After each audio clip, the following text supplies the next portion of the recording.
Ассаламу алейкум туғандар, қандайсыздар? Назарыңыздарда қайрадан эле базар жоқ каналы.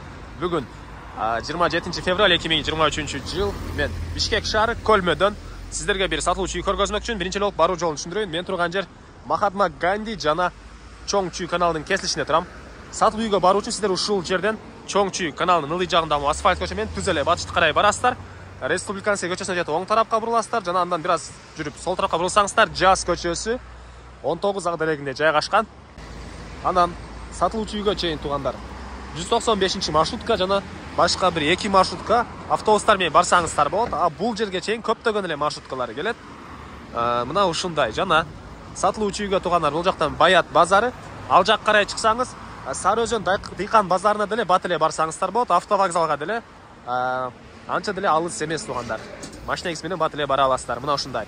Анда эмесе мен сатылуучу үйгө карай жол алдым. Сиздер лайктан басып өз оюңуздарды комментарийге жазыңыздар. Күн сайын Бишкек шаарынан Чүй областынан үй жерлер көрөм десеңиздер, подписаться баскычын басып кетиңиздер тугандар.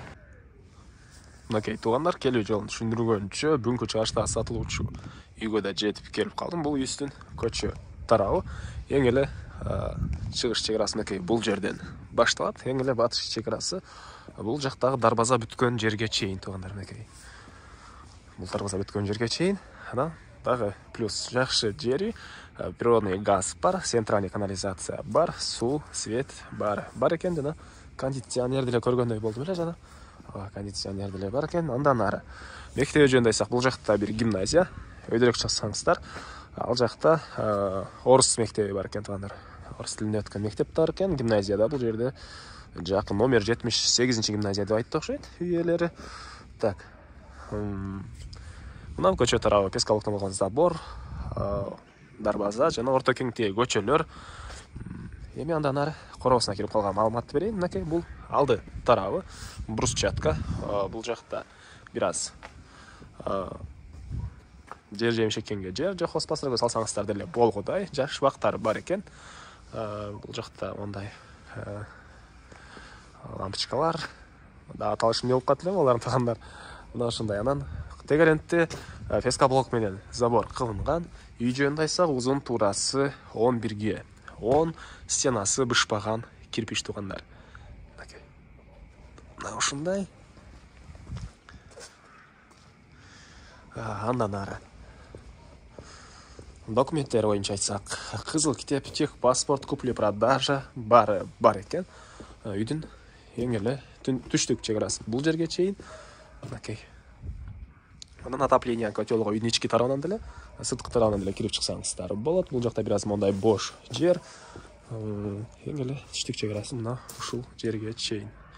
Бул жакта да бир кондиционер орнотулуптур. Так. Эми ички тарабын көргөзөйүн. Бул мына негизи кирүүчү эшиги тугандар. Киргенде прихожка. Окей. Бул прихожкадан түзөлүп атса, бул жакта отопление котелу жайгашкан бөлмө.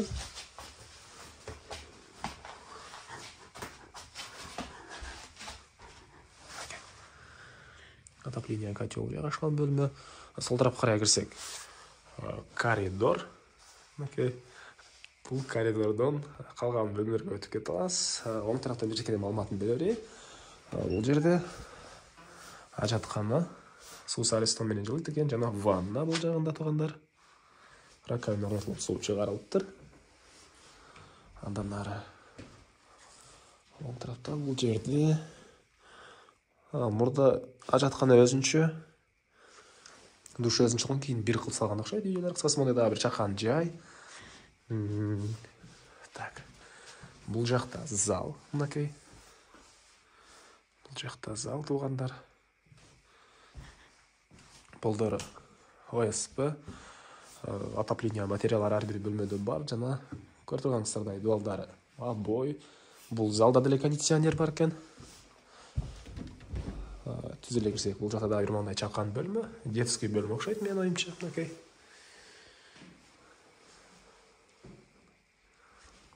Андан ары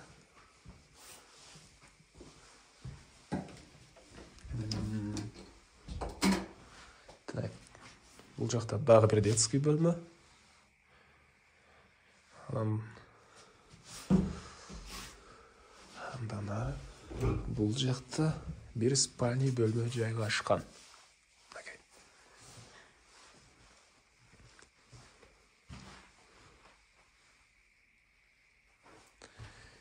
Так.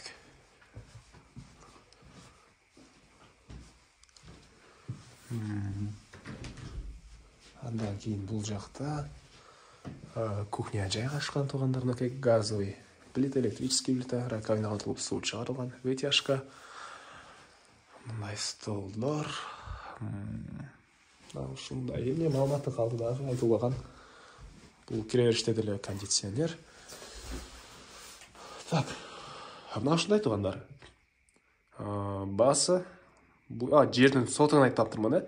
Жердин сотугу 2-3, фактически 3 сотук, документинде 2-3 туугандар. 230 квадрат болуп калат ошондо. Так. Жердин сотугу 230 квадрат, 2-3 сотук. Фактически 3 сотук. Так, басы $46,500. Сүйлөшүү болот. Эсинин номерин мен экранга эси телдеп калтырам, звонок кылып сүйлөшүп көрүңүздөр. Сүйлөшүү болот. Анан достор менен, группалар менен бул видеону бөлүшсөңүздөр, мага үй ээсине чоң жардам берген болосуздар. Андан эсеместермен коштошом. Кийинки чыгышка чейин туугандар, саламатта калыңыздар.